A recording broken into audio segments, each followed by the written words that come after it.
মা হুয়ার রূহ, মুহাম্মদ আমাদেরকে বলে শোনাও রূহ কারে বলে, কেমন করে আসে, কেমন করে যায়, এ ব্যাপারে কি জানো বলো। 2 নাম্বার প্রশ্ন, মানহুম আসহাবুল কাহাফ, আসহাবে কাহাফ সম্পর্কে কি জানো। 3 নাম্বার প্রশ্ন, মান হুয়া যুলকারনাইন, যুলকারনাইন বাদশা সম্পর্কে কি জানো। আল্লাহর হাবিব সাল্লাল্লাহু আলাইহি ওয়াসাল্লাম বললেন গাদান উজিবুকুম, আগামীকাল বলে দেব। কি বললেন? সবাই বলেন উত্তরে কি বললেন? আগামীকাল বলে দেব। তো আগামীকাল সবাই এসে হাজির। বলো, 3টা প্রশ্ন রেখেছিলাম গতকাল, উত্তর বলো। আল্লাহর হাবিব সাল্লাল্লাহু আলাইহি ওয়াসাল্লাম বলতে পারলেন না, কারণ ওহী আসেনি। তিনি ছিলেন ওহী নির্ভর, ডিপেন্ডেন্ট অন ওয়াহি, dependent on revelation, guided by the ওয়াহি। তিনি এর পরের দিনে বললেন গাদান উজিবুকুম, আগামীকাল বলবো। এর পরের দিনে এরা এসে হাজির, উত্তর নাই। আল্লাহর হাবিব সাল্লাল্লাহু আলাইহি ওয়াসাল্লাম আবারও বললেন গাদান উজিবুকুম, আগামীকাল বলবো। এর পরের দিনে এরা এসে হাজির। এরকম 1 দিন 2 দিন 3 দিন নয়, টানা 15 দিন আল্লাহর হাবিব সাল্লাল্লাহু আলাইহি ওয়াসাল্লামের প্রশ্নগুলোর উত্তর করতে পারেন নাই। আল্লাহর হাবিব সাল্লাল্লাহু আলাইহি সাল্লামের নবুয়তি জিন্দেগিতে এত বিব্রতকর পরিস্থিতিতে তিনি কখনো পড়েন নাই।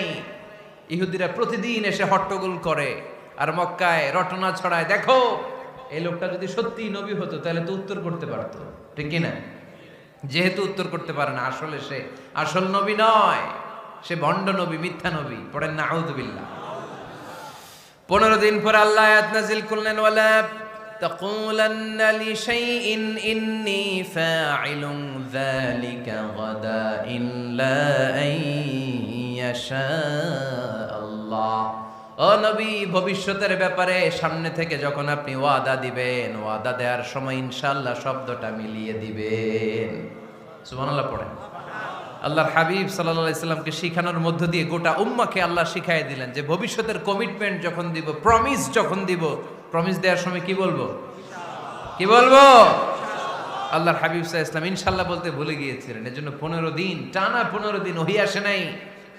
আল্লাহর হাবিব সাল্লাল্লাহু আলাইহি সাল্লাম একবার মসজিদে নববীতে ঢুকলেন, ঢুকেই দেখলেন সাহাবারা কথা বলছে। এক সাহাবী বললেন, আমার কাছে তো সবচেয়ে অবাক লাগে যে আল্লাহ তাআলা সর্বপ্রথম যে মানুষকে বানালেন ওনার নাম কি?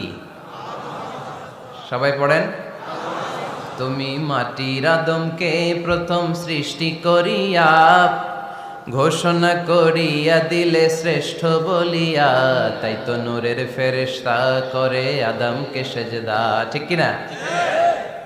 তাই তো নূরের ফেরেশতা করে আদমকে সেজদা, সবার চেয়ে সম্মান দিলে মাটির আদমকে। আল্লাহু আল্লাহু তুমি জাল্লে জালালুহু শেষ।